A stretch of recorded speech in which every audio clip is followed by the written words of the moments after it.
think 2 minutes is going to be good. Let's take a look here.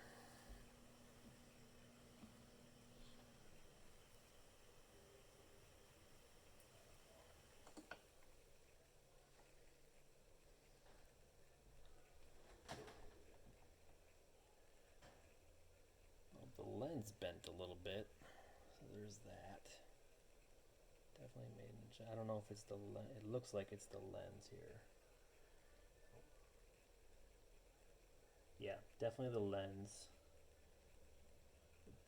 The backboard does a pretty good job though. That's the ASA material that we use for the printing, so everything's good there. Nice and firm. I don't have to worry about it tweaking too much. It is still kind of hot.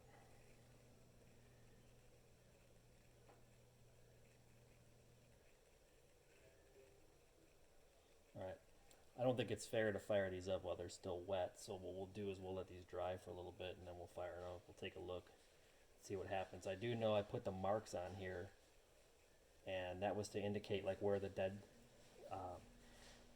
cells were. The problem is that this is now rotated a lot. It's very loose from boiling, so I don't know where that's at. So we do know that we had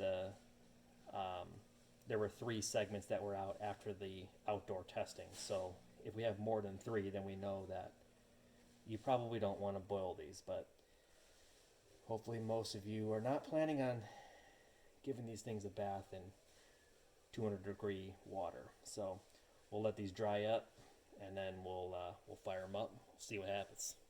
See you guys. All right, we're back. I'm gonna fire these things up. I did let them sit for a little bit, but I think we'll be good here. Just figured I'd let them dry. I did actually fire these up right after. Yeah, they probably were a little bit wet, but it wasn't too crazy. And they work fine, but I want to let them sit just in case. I did want to, these trays that we use to hold the rings in, I did notice that. I'm trying to see if the camera can show it here. It is a little tweaked, but again, we're not going to be in an environment where these are getting a bath in boiling water. So a little bit of warpage there, much less though than the red lens. The red lens definitely is not suitable for boiling water. So anyway, let's fire these up. So there's 3 dead pixels still. I noticed, like, you have the 3 that are obvious here. This one actually is just a little dim. This one's completely out.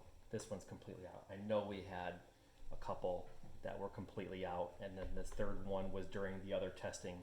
I mean, I don't know if we can see it. I'll try here. When I was looking at these, there was dirt and debris from leaving it outside. Again, this is the kind of thing where, as long as you're not, so you can see some of on the back of the rings here, you can see some mud that's on there. You can see some of the dirt that's in the channel. Just move these out of the way. Yeah, so you can see some of the dirt that's in there. I'm trying to get the camera. There we go. So yeah, these were definitely badly mistreated, and we didn't get any additional problems with rings going bad. There was one segment right here that looks a little dim, but again, I think this is nitpicking.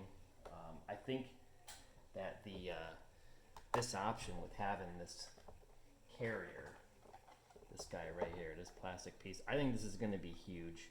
What we did in our prior designs is these were actually each one of these rings was being held down against a disc, and we would use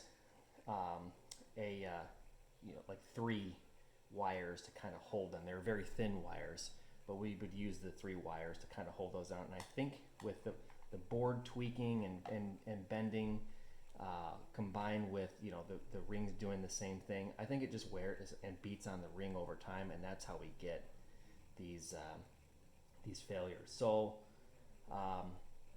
pretty confident with this. I think this actually went a lot better. The ring itself actually survived.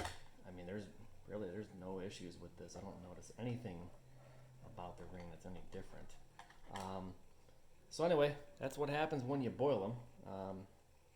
So I guess the next thing is going to be building the set, sending them out to you guys, and getting feedback from you guys on how they're running. So anyway, that's all I got. So we're going to start getting some orders up and running here, and hope to hear from you guys soon.